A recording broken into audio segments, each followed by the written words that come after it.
അസ്സലാമു അലൈക്കും വറഹ്മത്തുള്ളാഹി. സ്നേഹമുള്ള വിദ്യാർത്ഥികളെ, ഖുർആൻ പഠനവുമായി ബന്ധപ്പെട്ടുകൊണ്ടുള്ള ചില കാര്യങ്ങൾ മനസ്സിലാക്കാനും ആ വിഷയത്തിലേക്ക് പ്രവേശിക്കാനുമാണ് ഉദ്ദേശിക്കുന്നത്. ഖുർആൻ പഠനം, യഥാർത്ഥത്തിൽ ഖുർആൻ പഠിക്കുന്നവരാണ് നാം ഓരോരുത്തരും അല്ലേ.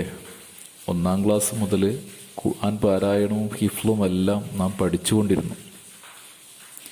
പക്ഷേ യഥാർത്ഥത്തിൽ എങ്ങനെയാണ് ഖുർആൻ പഠിക്കേണ്ടത്? ഓതാൻ മാത്രമല്ലല്ലോ പഠിക്കേണ്ടത്. ഖുർആൻ എന്ന് പറഞ്ഞാൽ നമുക്ക് എന്താണെന്ന് അറിയാം. എന്താ? അള്ളാഹുവിൻ്റെ സംസാരമാണ് ഖുർആൻ അല്ലേ. അപ്പോൾ ഈ ഖുർആനിനെ പഠിക്കുക എന്ന് പറയുമ്പോൾ അതുകൊണ്ട് എന്താ ഉദ്ദേശിക്കുന്നത്? അള്ളാഹു നമ്മോട് യഥാർത്ഥത്തിൽ ഖുർആനിലൂടെ സംസാരിക്കുകയാണ് ചെയ്യുന്നത്. ആ സംസാരം എന്താണ് എന്ന് മനസ്സിലാക്കുകയാണ് യഥാർത്ഥ പഠനം. അപ്പോൾ ഇവിടെ 5-ാം ക്ലാസ്സിൽ വിശുദ്ധ ഖുർആനിലെ ചെറിയ കുറച്ച് സൂറത്തുകളാണ് നമുക്ക് പാഠ്യ പദ്ധതിയിൽ സിലബസായി ഉൾക്കൊള്ളിപ്പിച്ചിട്ടുള്ളത്. അതിൽ തന്നെ 1-ാമത്തെ സൂറത്ത്, ഖുർആനിലെ ആദ്യത്തെ സൂറത്ത് ഏതാ? നമ്മൾ പഠിച്ചതാണ്, എപ്പോഴും നാം ഓതുന്നതാണ്. നമസ്കാരത്തിൽ അത് ഓതിയാലേ നമസ്കാരം ശരിയാവുകയുള്ളൂ. ഫിഖ്ഹിൽ പഠിച്ചിട്ടുണ്ട്. ഏതാ സൂറത്ത്? ഒന്ന് പറഞ്ഞു നോക്കിയേ. സൂറ ഫാത്തിഹ. അപ്പോൾ സൂറ ഫാത്തിഹ അതിന് വലിയ പ്രത്യേകതകളുണ്ട്.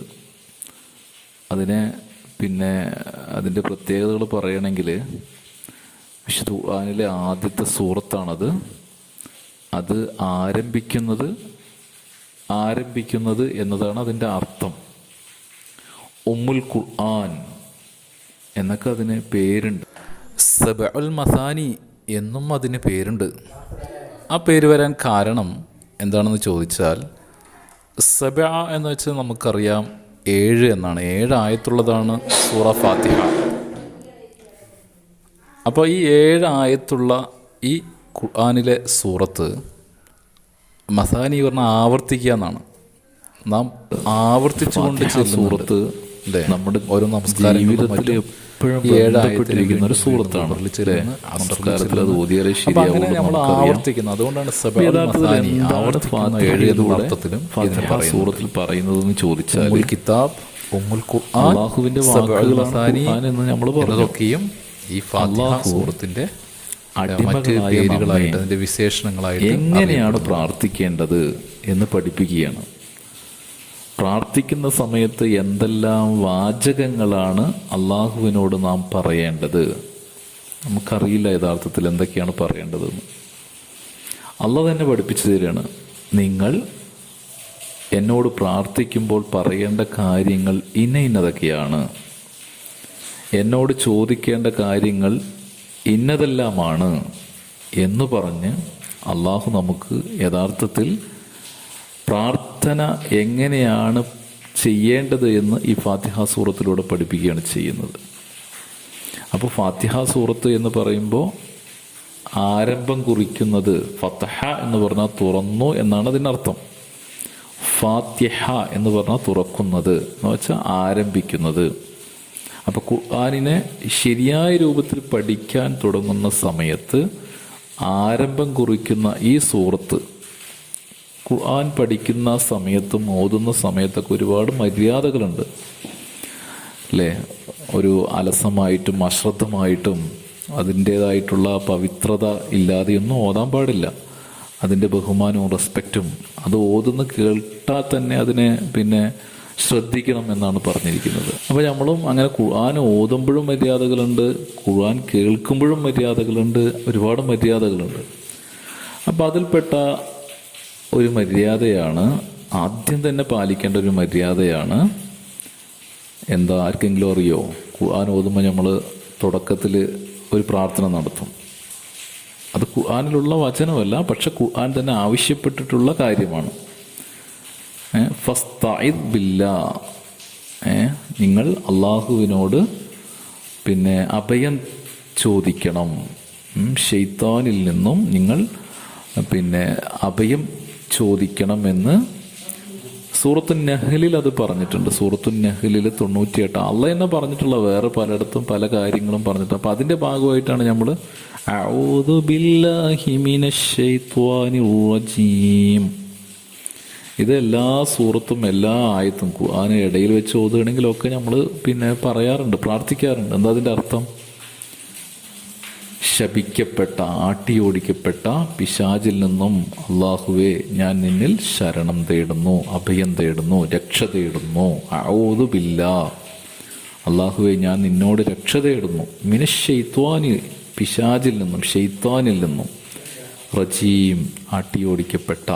അപ്പം ഇതാണ് ഈ ആയത്തിൻ്റെ അർത്ഥം. ഇത് നമ്മൾ ഇനി എവിടെ ഖുർആൻ ഓതുന്ന സമയത്തും നമുക്ക് പിന്നെ ഇത് നമുക്ക് ഓർമ്മ വരണം. ഇതാണ് ഇത് പറയുന്നതിൻ്റെ ഈ പ്രാർത്ഥന. അങ്ങനെ ഇതെന്തിനാ പ്രാർത്ഥിക്കുന്നത്? ഈ പ്രാർത്ഥന ഇത് പ്രാർത്ഥിക്കുമ്പോൾ സ്വാഭാവികമായും പിശാച് എപ്പോഴും ശൈത്താൻ നമ്മെ ഖുർആൻ പഠിക്കുമ്പോഴും മനസ്സിലാക്കുമ്പോഴൊക്കെ അതിൽ നിന്ന് പിന്തിരിപ്പിക്കാൻ വേണ്ടിയിട്ടുള്ള പ്രേരണകളും മനസ്സിൽ അങ്ങനത്തെ ചീത്ത വിചാരങ്ങളും ഖുർആനിൽ പറയുന്ന കാര്യങ്ങളെ സംബന്ധിച്ച സംശയങ്ങളും അതൊക്കെ ഉണ്ടാക്കിക്കൊണ്ട് പിന്നെ ഇങ്ങനെ എപ്പോഴും നമുക്ക് പിന്നെ അതിൽ നിന്ന് വഴിതെറ്റിപ്പിക്കാൻ വേണ്ടിയുള്ള ശ്രമം നടത്തിക്കൊണ്ടേയിരിക്കുന്ന പറയുന്നത്.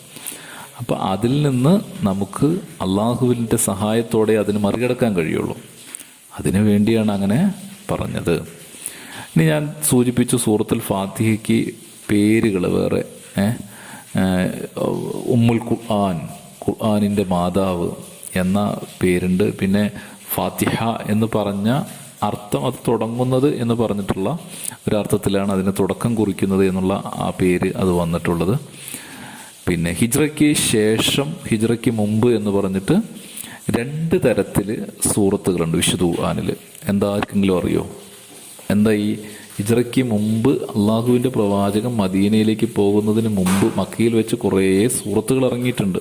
ഉദാഹരണത്തിന് സൂറത്തുൽ അലഖ് അല്ലേ, ഹിറാ ഗുഹയിൽ വെച്ചിട്ട് ആദ്യമായിട്ട് ഇറങ്ങിയ സൂറത്ത് അതാണ് നമുക്കറിയാം. ആയത്തുകൾ ഖുറ ബിസ്മി റബ്ബിക്കല്ലദീ ഖലഖ്. അപ്പം ഇങ്ങനെയുള്ള മുമ്പ് ഇറങ്ങിയ ഈ ആയത്തുകൾക്കാണ് നാം എന്ത് പറയുക? മക്കിയായ സൂറത്ത് എന്നുവെച്ചാൽ പ്രവാചകൻ്റെ മക്കി കാലഘട്ടം എന്ന് വെച്ചാൽ പ്രവാചകൻ നബി സല്ലല്ലാഹു അലൈഹി വസല്ലം മക്കയിൽ ജീവിച്ച സമയത്ത് ഇറങ്ങിയ സൂറത്തുകൾക്കാണ് മക്കിയായ സൂറത്തുകൾ എന്ന് പറയാം. അപ്പോൾ പിന്നെ എത്രാമത്തെ വയസ്സിൽ നബി മദീനയിലേക്ക് ഹിജ്റ പോയത് അറിയില്ലേ? ഇസ്ലാമിക പാഠാവലി പഠിച്ചിട്ടുണ്ട് അല്ലേ? 53-ാമത്തെ വയസ്സിൽ 40 വയസ്സായപ്പോഴാണ് നബിക്ക് ഖുർആൻ അള്ളാഹു പിന്നെ അവതരിപ്പിച്ചു കൊടുക്കാൻ ആരംഭിച്ചത്. എങ്ങനെയാണ് അവതരിപ്പിച്ചത്? ജിബ്രീൽ അലൈഹി ഇസ്ലാമ ഓരോ സന്ദർഭങ്ങളിലും വ്യത്യസ്തങ്ങളായ സന്ദർഭങ്ങളിൽ പ്രവാചകൻ്റെ അടുക്ക് വരും. വന്നിട്ട് നബിക്ക് കുറച്ചായിട്ട് അങ്ങനെ പറഞ്ഞു കൊടുത്തു ഖുർആൻ. അങ്ങനെയാണ് ഖുർആൻ അവതരിച്ചത്. അതിൽ ആദ്യത്തെ സൂറത്താണ് ഏത്? സൂറത്തുൽ അലഖ്. അപ്പോൾ ഇവിടെ നബി 53-ാമത്തെ വയസ്സിൽ മദീനയിൽ പോയി. മദീനയിൽ പോയതിന് ശേഷവും ഖുർആൻ ഇതുപോലെ അവതരിച്ചിട്ടുണ്ടായിരുന്നു. അപ്പം അങ്ങനെ മദീനയിൽ പോയതിന് ശേഷം അവതരിച്ച സൂറത്തുകൾക്കാണ് എന്തെന്ന് പറയുക? മദനിയായിട്ടുള്ള സൂറത്തുകൾ എന്ന് പറയാം. അപ്പോൾ നമ്മൾ എന്തൊക്കെ പഠിച്ചു? ഫാത്തിഹ സൂറത്തിൻ്റെ പേരുകൾ പഠിച്ചു. ഖുർആൻ പിന്നെ ഓതാൻ ആരംഭിക്കുമ്പോൾ പറയുന്ന പ്രാർത്ഥന പഠിച്ചു. മക്കിയായ സൂറത്തുകളും മദനിയായ സൂറത്തുകളും എന്ന് പറഞ്ഞാൽ എന്താണ് എന്ന് പഠിച്ചു. പിന്നെ ഈ ഫാത്തിഹ സൂറത്തിൻ്റെ മറ്റൊരു പ്രത്യേകത എന്താണെന്ന് ചോദിച്ചാൽ ഇത് നാം അള്ളാഹുവിനോട് ചെയ്യുന്ന പ്രാർത്ഥനയാണെന്ന് പറഞ്ഞു. അപ്പോൾ ആ പ്രാർത്ഥനയ്ക്കുള്ള പിന്നെ വാചകങ്ങളാണ് എന്നുള്ളത് കൊണ്ട് തന്നെ അതിൻ്റേതായിട്ടുള്ള ഒരു പ്രത്യേകത ഇതിന് ഉണ്ട് എന്ന് പറഞ്ഞു. അപ്പോൾ എന്തൊക്കെയാണ് പിന്നെ ഈ ആയത്തുകളിൽ പറയുന്നത് എന്നുള്ളതൊക്കെ നമുക്ക് നോക്കാം. ഒരുപാട് കാര്യങ്ങൾ നമ്മൾ പറയുന്നുണ്ട്. എന്തൊക്കെയാണ് ഈ പ്രാർത്ഥനയിൽ തന്നെ എന്തൊക്കെ പറയുന്നുണ്ട്? പ്രാർത്ഥന തുടങ്ങുന്നതിന് മുമ്പ് അള്ളാഹുവിനെ ആദ്യമായിട്ട് സ്തുതിക്കുന്ന വാചകങ്ങൾ ഇതിൽ വരുന്നുണ്ട്. ഇതിൻ്റെ അർത്ഥങ്ങൾ നമുക്ക് പറയാം, പതുക്കെ അടുത്ത ക്ലാസ്സിൽ പറയാം. അപ്പോൾ അള്ളാഹുവിനുള്ള സ്തുതിക്കൽ, അള്ളാഹുവിനെ സർവശക്തനായ അള്ളാഹുവിനെ പ്രശംസിക്കലും സ്തുതിക്കലും ഒക്കെ അത് നമ്മൾ ഇതിൽ വരുന്നുണ്ട്. പിന്നെ നമ്മൾ അവനോട് അവൻ്റെ ആരാണ് നാം, ഇത് നമ്മൾ പറയുന്നുണ്ട്. അള്ളാഹുവും നാമും തമ്മിലുള്ള ബന്ധം എന്താണ്, അത് നമ്മൾ പറയുന്നുണ്ട്. അവൻ അള്ളാഹുവിൻ്റെ പിന്നെ കാരുണ്യത്തെപ്പറ്റി അവനെ പിന്നെ പുകഴ്ത്തി പറയുന്നുണ്ട്. അവനെ പിന്നെ അവൻ്റെ പ്രത്യേകതകൾ നമ്മൾ പറയുന്നുണ്ട്. എന്തൊക്കെയാണ് ഫാത്തിഹയിൽ നമ്മൾ പറയുന്ന കാര്യങ്ങളാണ്. ഒന്ന്, അള്ളാഹുവിനെ സ്തുതിക്കുന്നത് പറയുന്നുണ്ട്, അവൻ്റെ പ്രത്യേകതകൾ പറയുന്നുണ്ട്, പിന്നെ നാമും അവനും തമ്മിലുള്ള ബന്ധം, കരാറ് എന്താണ്, എന്നിട്ട് നാം അള്ളാഹുവിനോടൊരു കാര്യം ചോദിക്കുന്നുണ്ട്. അതാണ് അവസാനത്തിലാണ് ആ പ്രാർത്ഥന വരുന്നത്. ആദ്യം ഇതൊക്കെ കഴിഞ്ഞിട്ട് അവസാന ഘട്ടത്തിലാണ് പ്രാർത്ഥന വരുന്നത്. ആ പ്രാർത്ഥനാ വാചകത്തിൻ്റെ അവസാനത്തിൽ നമ്മൾ പിന്നെ അള്ളാഹുവേ അങ്ങനെ ഒരു കാര്യം നീ ഞങ്ങൾക്ക് നൽകണേ, നല്ല മാർഗം നൽകണേ, ഇഹ്ദിന സിറാത്തുൽ മുസ്തഖീം എന്ന് പറഞ്ഞിട്ടുള്ള അള്ളാഹുവിനോട് സന്മാർഗം തേടുകയൊക്കെയാണ് ചെയ്യുന്നത്. അപ്പോൾ ഇത്രയും കാര്യങ്ങളാണ് ഫാത്തിഹയിൽ മൊത്തത്തിൽ നമ്മൾ ചെയ്യുന്നത്. അപ്പോൾ ഫാത്തിഹ സൂറത്തിൻ്റെ ഒരു ഉള്ളടക്കം എന്ന രൂപത്തിലാണ്, അതിൻ്റെ ഒരു ഇൻട്രൊഡക്ഷൻ എന്ന രൂപത്തിലാണ് ഞാൻ ഇന്നത്തെ ക്ലാസ് നമ്മൾ കേട്ടിരിക്കുന്നത്. അപ്പോൾ ഇത്രയും കാര്യങ്ങൾ നിങ്ങൾ മനസ്സിലാക്കിയിട്ടുണ്ട്.